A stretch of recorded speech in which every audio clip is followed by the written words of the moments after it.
this is what I'm going to be showing you how to make in this video.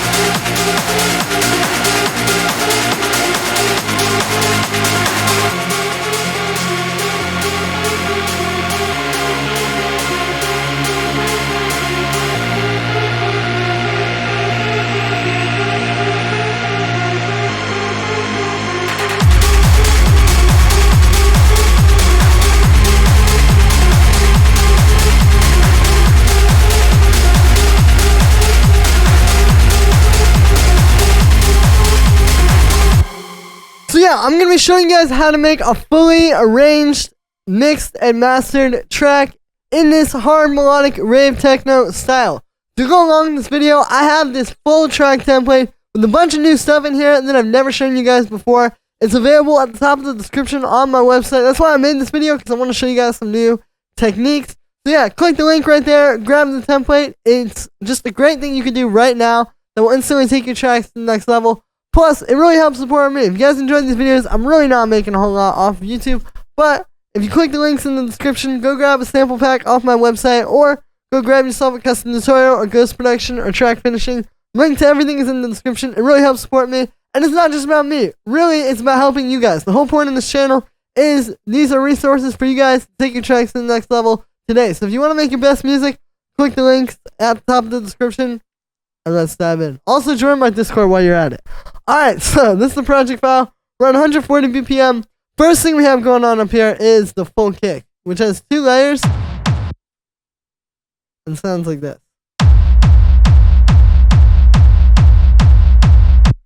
So, what's happening here, it's like I said, it's 2 layers. And we're doing things a little bit differently here. So we have this one kick, which actually, if you listen, has a little bit of like a reverb thing going on. Right? But then we also have a bass line. And the bass line is made with a different kick. Excuse me, same kick. But what we're doing is we're stretching it out. So you can see I'm using the warp inside of Ableton Synth. This is something you can only do in Ableton. Actually, we can see it creates this really nice bass wave, where you just get this really steady, fat bass by basically just taking a kick, which has a lot of bass information, and then warping it. Now, there's 2 things. One, you have to stretch this all the way. It's this button right here that just completely pulls it out all the way. You just keep pressing that until you can't anymore. And then you gotta do 2 other things. You gotta pitch it down, because like, if you take this at the original pitch, it's probably going to sound like that, and that's not really going to hold your track down. You need it to be low, so you want to pitch it down, and also low passing it. Now, you want to keep this open a bit, because you can hear there's like some cool mid-range texture coming through that you don't want to lose, but it's just not like that. You want this to just be like a nice, steady bass wave, like I said. Then we're cutting out the low end, which might seem crazy on a bass. We're cutting everything below 30 hertz. The stuff that you're really not hearing. But what will happen is when you're mixing and mastering your track, that like information in that range will still come through. And essentially, you won't have as much headroom. So you won't have a very clean mix if you leave that in. And then also, this is being sidechained to this sidechain up here. And all the sidechain is, I'll show it to you. This is something I've been doing a lot. So it's just literally just the kick shortened. And then we're just sidechaining everything to it. And it gives you a little bit more control over it to do it this way. And then on the kick group, so we got another EQ cutting out those frequencies that you wouldn't hear. Then we have a limiter. This is something I haven't really shown you guys too much on here. But basically, yeah, this is done a lot in these tracks. It's something that like, maybe the audio engineers out there might think is like, you know, you might scoff at that a little bit. But to me, it's one of those things, if it sounds good, it is good. And what this really does is it just pulls up the kick in the bass. We're not using that much of it. That's the secret, because if you use like a little bit like this, it's not going to squash everything and you're not going to lose it. but I'll show you. So here's without it, and then with. So it really just pulls everything together really nicely. And yeah, and then we just have a high pass, which comes in at some points. We got a bit of automation on that as well in the intro. Then we have the drums, which start with this clap, which you can hear is just this nice, like, super punchy clap snare thing. And then I'm doing a bit of reverb and a bit of overdrive. And there's not as much distortion on this as I've been showing you guys. And I want to show you, you don't have to use as much either. Like, if you just have a solid sample like this, you can just distort it a little bit with the reverb going in, and you'll get that sound. Then we have some rave loops. So these are some of mine that I've made. You can see we have one that's really in the mid-range here. And one that's in the high end. And this is the key, because really, like, you wouldn't want much more than this. Like, when you look at rave loops, honestly, a lot of times, it's probably just, like, one layer in some of these tracks. But essentially, like, having the two different ones means that you gotta have one which is doing one thing, and one which is doing a very different thing. And then they're gonna blend together into one. And you see, you don't even need any processing. I mean, there's a little bit of a high pass on the second one, and a low pass filter to bring it in. But you don't need a bunch of compression and, like, saturation and stuff. It's just using the texture that's already there and bringing it into your track.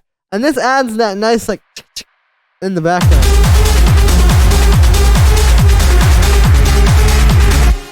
Then we have a ride. Pretty simple. Main thing here is just tuning it really low, so you get that nice deep hard techno ride. We've got a hi-hat, so we have a, and then a, and you can see when you put them together, you get a really punchy hi-hat that still has that 909 thing. Then we have the reef.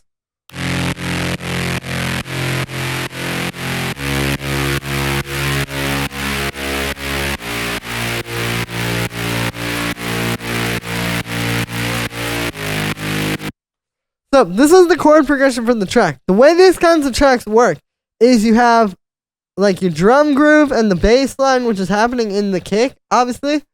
And then you have this on top of it. And this kind of takes place of, like, chords. Because, like, we're not just going to have, like, a piano or something, obviously, in this hard techno. But because of where the notes are placed and how it feels when you jump from these different notes,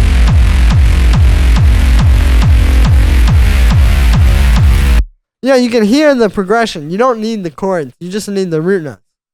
Now, if we're looking at this musically, it's the root note, so F minor, the 6th, C sharp major, and then the 4th, A sharp minor, and then bringing it back down, it's the minor third, or the major. Minor third is what it's called in the scale, but this is a major chord. It's kind of confusing, but yeah, so, and you get that because when you go, even though you don't have, like for example, this should be an F minor, so we should have 2 more notes there that would kind of give you, like, emotionally what this chord is going to do. But because it goes up to that C sharp there, like, just hearing that go up to the 6th, that tells you more about the key of this track than it would even if you just had that chord there. So that's important to keep in mind. Like, you can say a lot with less notes in this style. Now, for the sound, it's made using wavetable. And what it is it's just 2 saw waves with a bunch of unison, and then it's multi-band distortions. You can see I got 1 chain here for the lows, which is this bass amp. Also convenient because you can convert the lows to mono.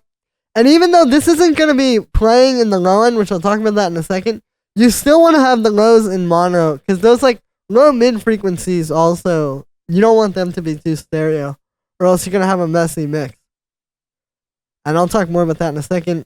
Then we have the mids, which have this blues amp on them, and then the highs, which I believe actually have the same amp, but still, even though I could just, like, you might be saying to yourself, oh, well, why don't you just put them both here? Well, you can see they have different settings, and also, you're going to get a different sound if you put just the highs through this than if I put the mids and highs through it at the same time.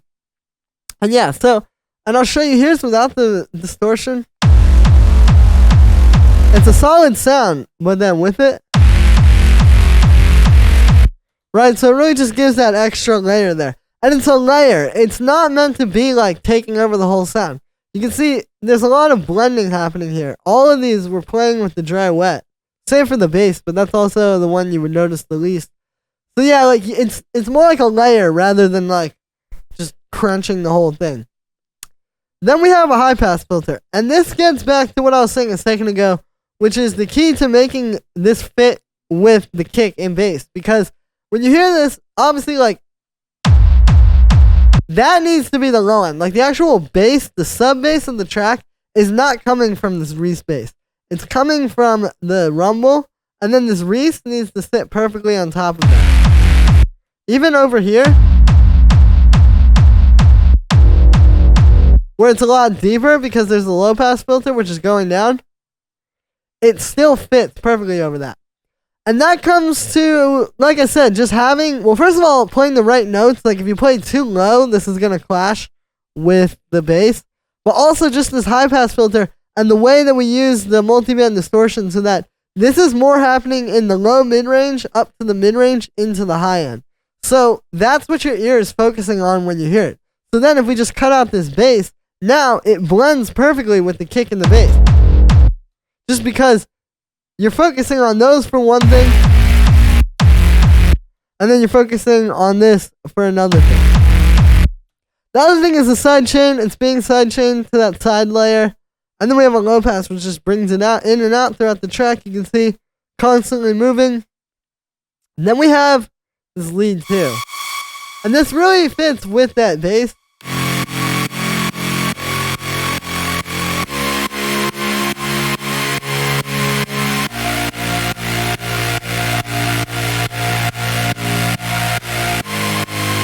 And what we're doing here is we're creating chords across these two different elements. So you can see like the first one, the bass is playing F, and this is playing C sharp. So we're getting this like dark minor chord. Then we have the bass playing C sharp, and then this is playing C. So there all of a sudden it's a major 7. And see, it gives you like some kind of like resolution there. Then that is A sharp and F, so it's like this weird fourth thing. And then here, the bass is playing G sharp. So you can see that's actually a major chord. So again, it's not just the notes this is playing. It's all in relation to the bass. And then for the sound, it's made with wavetable. We've got 2 saw waves detuned a bit, some noise unison, reverb, a bit of drum bus, which can just make it, you know, a little bit more like rough and hard techno. We got a high pass filter, and then just side chaining it to that side layer, and then we have and then we actually have a low pass filter, which is, you can see, just bringing this in and out in the track. And yeah, so then we have this melody.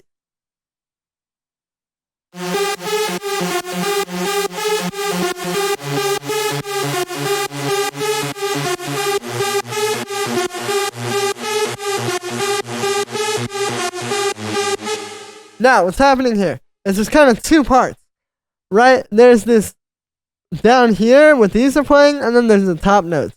And the idea is that the top notes stay the same the whole time. If we're looking at this musically, we're using the root note, so F, the 9th, and then the minor 3rd. So like, very, very simple voices there, and then we're changing these bottom notes. And it creates a nice movement between the 2 elements. But then the thing is, all the bottom notes have to be, that's just following the chord progression that we already defined with the bass, right? And then you get that rhythm between them where it's the doom doom doom doom doom doom doom doom.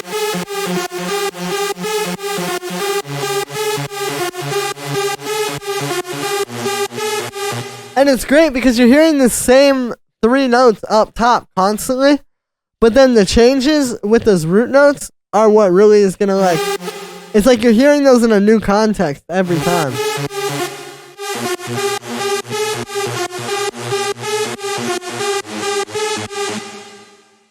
And And then for the sound on this one, it's made with analog. So we've got 2 saw waves detuned a bit, and then just some vibrato and unison. I like the vibrato for these inside of analog because you can kind of give it more of like a warbly thing and make it more unique. I've got a bit of echo, which just automates here when this disappears so that it's not so like abrupt. So you kind of get like that. We have some reverb. I've got my ultimate stereo widening rack, which I have a video on that. I've got some drum bus to make it even fatter and just a bit more full.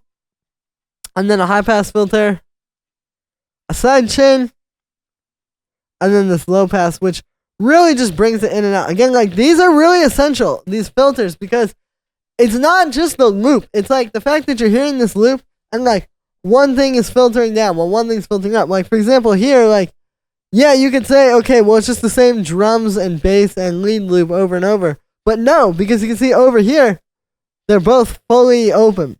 Then here we have the lead disappearing, and then the bass is opening. Like it's those things that are making this track exciting. Obviously, yes, it's very simple and loopy, but that's what makes the loop come to life. And then the last thing we have down here is really just the effects, which I'll talk about briefly. It's not too much to really talk about.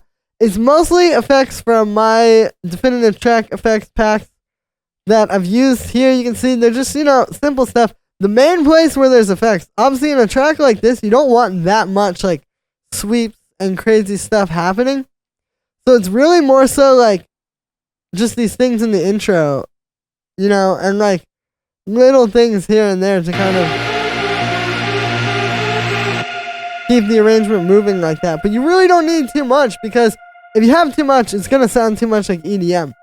We have this one thing made with operator, which is basically just a little pad playing F. Again, that's the keyword. Pretty simple stuff, just like some saw waves and the square wave inside. Square wave, saw wave, and a little bit of noise doing some FM and operator. Chorus, echo, reverb, saturation. Very, very simple stuff. But it just kind of carries the track along a little bit. And yeah, so that's going to be it for this one, guys. I hope you enjoyed. As always, make sure to like this video as well as subscribe. And let me know what you think of this video in the comments. Like I said in the beginning, you can get this full template. The whole track is available right at the top of the description. The samples, the MIDI, the presets, the Ableton file, all of that. This really helps support me. If you enjoyed these videos, definitely go grab it. But most importantly, it helps support you guys. This is going to help you take your tracks to the next level right now. I promise you, if you guys are struggling with the style, grab this template, and it will be the thing that when you make better tracks, you'll remember that day, and you'll be like, I'm really glad I grabbed that. Link is at the top of the description. Thank you so much for the support, guys. Enjoy, and I'll see you tomorrow with another video.